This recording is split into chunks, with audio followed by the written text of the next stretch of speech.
शुरुआत से लेकर अनंत काल तक शिव का आशीर्वाद बरसता है। वह पवित्र भूमि है सोमनाथ। यह सिर्फ एक ज्योतिर्लिंग ही नहीं बल्कि हिंदू धर्म का है। शुरुआत करते हैं ये दिव्य रूप का अनुभव कराएगी।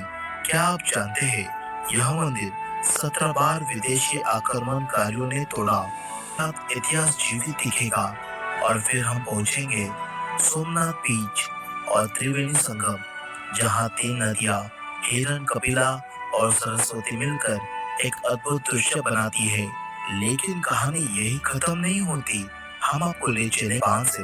भगवान श्री कृष्ण ने अपने मानव अवतार का त्याग किया और इसी स्थान से कुछ ही दूरी पर ये भालका तीर्थ है, जहाँ श्री कृष्ण को वही तीर लगा था। इसके बाद हमारा सफर हमें ले जाएगा गीता मंदिर गोलोक धाम, जहाँ श्री कृष्ण ने अपने चरण पादुका छोड़े। यह जगह आस्था और श्रद्धा का प्रतीक है। और साथ ही हम आपको दिखाएंगे कुछ अनमोल मंदिर, श्री राम मंदिर, सूर्य मंदिर और हिंगलाज माता का मंदिर, जो आध्यात्मिकता और स्थापत्य कला का अद्भुत नमूना है। इसी के साथ ही 5 की कहानियां जीवित हो उठती है। दोस्तों, इस वीडियो में आप देखेंगे अद्भुत दृश्य, सुनेंगे अनकही कहानियां और महसूस करेंगे वह दिव्यता जो हर मोड़ पर एक नई कहानी आपका इंतजार कर रही है। और साथ ही रहने की और खाने पीने की आस्था और अनंत शिव की।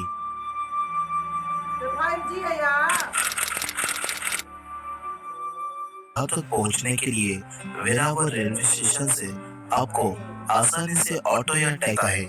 अमर जी, सोमनाथ मंदिर के भारत की शान है। यह मंदिर भगवान शिव को समर्पित 12 ज्योतिर्लिंगों में से पहला ज्योतिर्लिंग माना जाता है। कहा जाता है कि यह मंदिर सबसे पहले चंद्रदेव ने बनवाया था।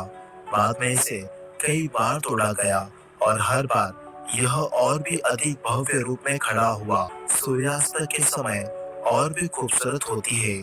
यहाँ आने वाले श्रद्धालु ज्योतिर्लिंग दर्शन यहाँ से लूटकर चला गया। अंदर दर्शन के लिए जाते हो तो मंदिर के परिसर में ही आपको यह स्तंभ नजर आएगा, जिसकी दिशा समुद्र की ओर है। यानी कि यहाँ से दूर दूर तक आपको कोई भी जमीन या टापू नजर नहीं आएगा, क्योंकि यहाँ से वो पार अंटार्कटिका आता है। ये चीज आप गूगल मैप पर भी देख सकते हो।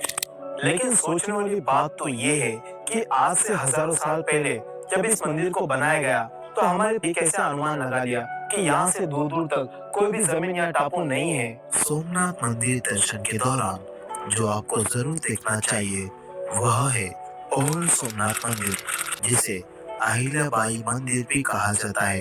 यह मंदिर इतिहास, आस्था और वास्तुकला का अनमोल खजाना है। क्या आप जानते हैं जब सोमनाथ का मूल मंदिर विदेशी आक्रमणकारियों द्वारा बार बार तोड़ा गया, तब 18वीं शताब्दी में मराठा साम्राज्य के महान रानी अहिल्याबाई होलकर ने इस मंदिर का निर्माण कराया। उनके द्वारा माना जाता है कि शिव जी स्वयं अहिल्याबाई होलकर जी के स्वप्न में आए थे और उन्होंने ही इस मंदिर में शिवलिंग की स्थापना की थी। इस मंदिर में 2 शिवलिंग है। एक मंदिर के ऊपर की तरफ है जो अहिल्याबाई जी के नाम पर है, और नीचे जो शिवलिंग है वह स्वयंभू है। और सोमनाथ मंदिर के सामने ये निःशुल्क भोजनालय बना हुआ है। यह भोजनालय सोमनाथ ट्रस्ट द्वारा संचालित है और यहाँ हर दिन हजारों श्रद्धालुओं को निःशुल्क भोजनालय प्रदान किया जाता है। यह जगह न सिर्फ आपके भूख को मिटाती है, बल्कि आपको सेवा और दान का असली अर्थ भी समझाती है। भोजनालय का प्रबंधन बेहद व्यवस्थित है। यहाँ आपको स्वादिष्ट और शुद्ध शाकाहारी भोजन मिलेगा, जिसमें आत्मीयता का स्वाद छिपा हुआ है। भोजनालय दोपहर के 3 बजे तक और शाम को 7 बजे से लेकर रात 11 बजे तक का होता है।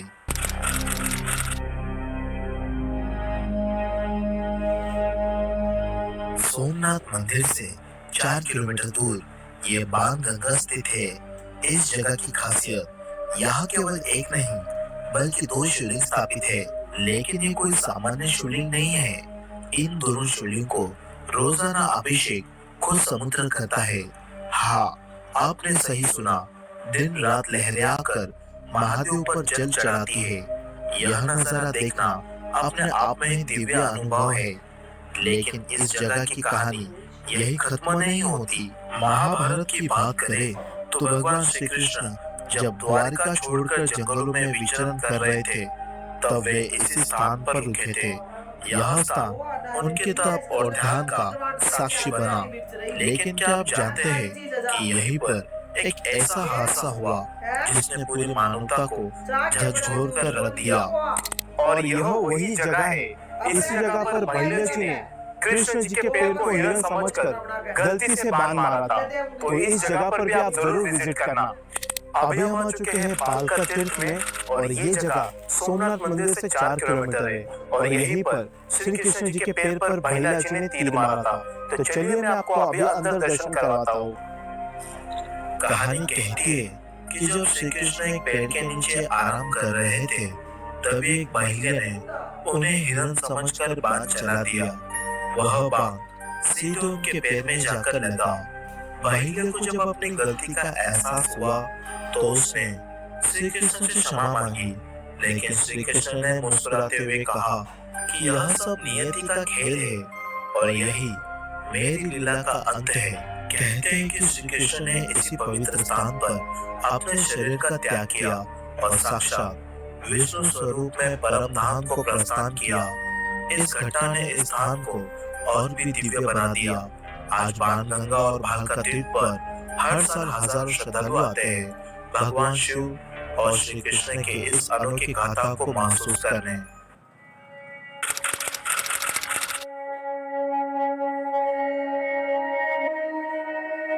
सोमनाथ मंदिर से लगभग 2 किलोमीटर की दूरी पर स्थित गीता मंदिर, जिसे गोलोक धाम तीर्थ भी कहा जाता है, एक पवित्र और ऐतिहासिक स्थान है। गीता मंदिर का निर्माण 1970 में प्रसिद्ध बिरला परिवार ने किया था। इसकी दीवारों और स्तंभों पर भगवद गीता के 18 अशांत वातावरण और इसकी भव्यता आपको एक अलग ही अनुभव देती है।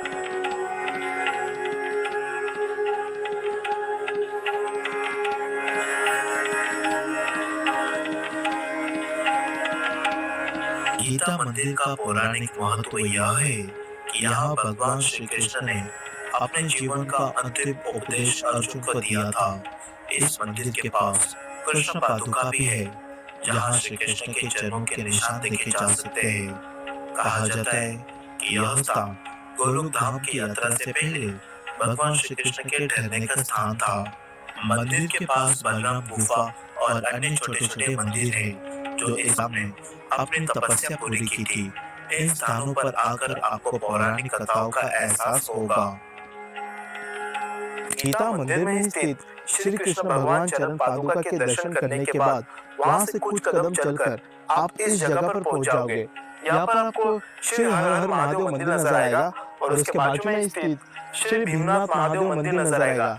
इस जगह पर बहुत ही कम यात्री आते हैं, तो इस जगह को मिस मत करना। सोमनाथ मंदिर से सिर्फ 1 किलोमीटर की दूरी पर स्थित वह पवित्र स्थान है जहाँ 3 नदियाँ हिरण कपिला और सरस्वती आपस में मिलती है।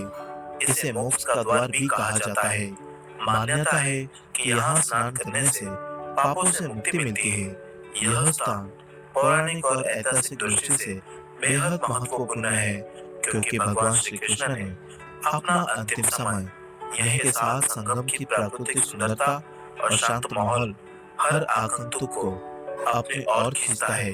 सोमनाथ मंदिर से सिर्फ 2 किलोमीटर की दूरी पर स्थित यह सूर्य मंदिर अद्भुत वास्तुकला का उदाहरण है।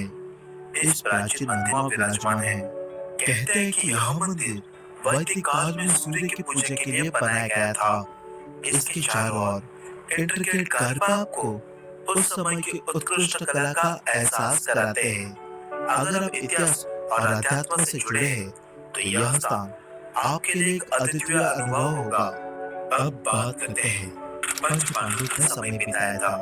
यह गुफा देखने में छोटी और साधारण लग सकती है, लेकिन इसके अंदर कदम रखते ही आपको एक पौराणिक वाइब महसूस होती है।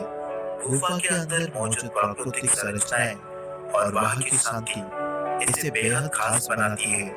यह किसी खजाने से कम नहीं है। अब हम चलते हैं हिंगलाज माता मंदिर की ओर। हिंगला जाता है, कहते हैं कि माता सती का एक अंग यहाँ गिरा था और तभी से यह स्थान शक्ति की उपासना के लिए प्रसिद्ध है। यहाँ आने वाले भक्त देवी से जीवन में सफलता, इसकी आध्यात्मिकता ऊर्जा आपको महसूस होती है। यहाँ हर साल सैकड़ों श्रद्धालु दूर दूर से आते हैं। ये शारदा पीठ है, इस स्थान का नाम शारदा मठ है। Get watches for wedding. Bharat के 4 दिशाओं में भगवत पादाचार्य शंकराचार्य जी ने 4 पीठों की स्थापना की है। इसमें प्रथम पश्चिमाम्नाय द्वारका शारदा पीठ उच्यते। प्रथम जो पीठ है वो द्वारका शारदा पीठ है। दूसरी पीठ पूर्व दिशा में स्थित है गोवर्धन पीठ जगन्नाथपुरी। तीसरी पीठ जो है ज्योतिर्मठ बद्रिकाश्रम बद्रीनाथ जो उत्तर दिशा में है। और चौथी पीठ है श्रृंगेरी शारदा पीठ कर्नाटका जो दक्षिण दिशा में है। इन 4 दिशाओं में 4 पीठों की जो स्थापना आदि शंकराचार्य जी ने की है, उसमें पहली पीठ द्वारका शारदा पीठ की जब स्थापना की शंकराचार्य जी ने, उस समय प्रभास क्षेत्र में आकर के कामनाथ महादेव को प्रतिष्ठित किया है। कामनाथ महादेव यानी मनोकामना की पूर्ति करने वाले, मनोकामना की सिद्धि के लिए प्रतिष्ठित है, इसलिए महादेव का नाम कामनाथ है। और द्वारका शारदा पीठ की स्थापना के समय में ही इस स्थान पर आए, इसलिए इसको भी द्वारका शारदा पीठ का उभय पीठ कहा गया।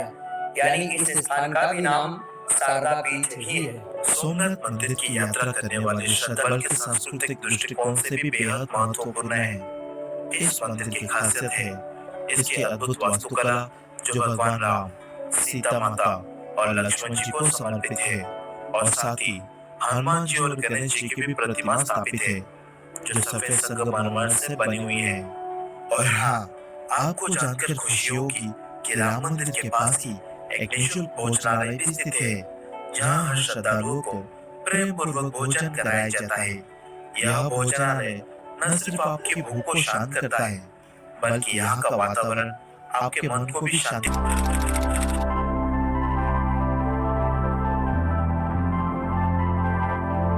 सोमनाथ मंदिर के पास ही बीच नहीं, बल्कि शांति और प्रकृति का अद्भुत संगम है। यहाँ आते ही आपको समुद्र की लहरों का शोर और ठंडी हवा का एहसास आपके मन को पूरी तरह से सुकून से भर देगा। यहाँ की सुनहरी रेत पर टहलते हुए आपको एक अनोखी ऊर्जा का अनुभव होगा। अगर आप एडवेंचर के शौकीन हैं, तो ऊंट की सवारी और वाटर स्पोर्ट आपके लिए परफेक्ट है। लेकिन दोस्तों, इस बीच का असली जादू तब देखने को मिलता है जब सूरज धीरे धीरे समुद्र की गोद में समाने लगता है। ये नजारा ऐसा है जिसे आप अपने आंखों में कैद करना चाहेंगे। और अगर आप खाने के शौकीन हैं, तो यहाँ के स्ट्रीट फूड का मजा लेना ना भूलें। गुजराती आपकी यात्रा को और भी खास बनाने। सोमनाथ की यात्रा एक दिन में करना चाहते हैं, तो यहाँ पर ये लॉकर रूम्स की भी सुविधा है। ये वीडियो आपको अच्छी लगी तो वीडियो को लाइक करना है। अगर चैनल पर नए हो तो चैनल को सब्सक्राइब करना ना भूलें। मिलते हैं